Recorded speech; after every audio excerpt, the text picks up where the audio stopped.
evening, everyone. It was good to be here in London today. It was important for Canada to be there with allies as we discuss the importance of standing united in defense of Ukraine and in pushing for a durable and lasting peace in Ukraine. We all have important roles to play, and we've recommitted today to continue to do that. And we're going to continue to be there to support Ukraine as necessary with whatever it takes for as long as it takes, because Ukraine is not just defending its own territory, it's defending the very principles and values that underpin all of our democracies.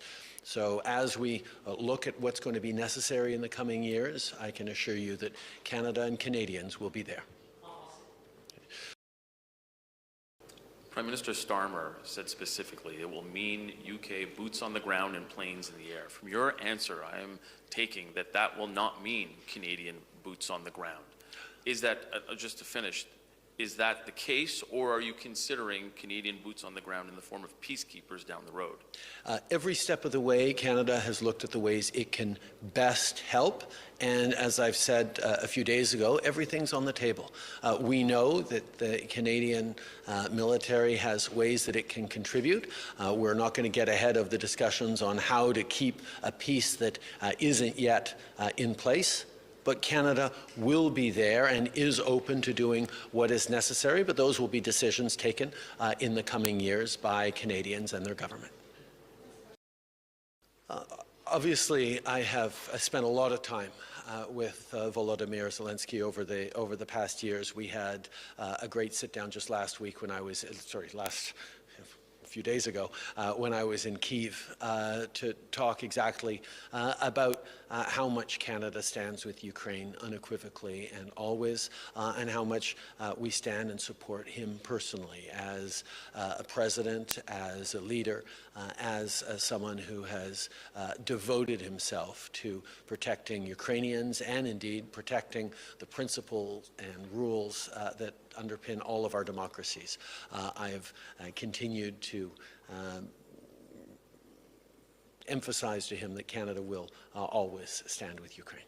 You clearly admire President Zelensky, so I'm wondering what you thought when you saw the treatment that he received in the Oval Office on Friday. I think, first of all, it's important every chance we get to lay out the facts as clearly as possible. In 2014, Russia chose to invade Ukraine, to occupy Crimea and parts of eastern Ukraine. For that, they were kicked out of the G7.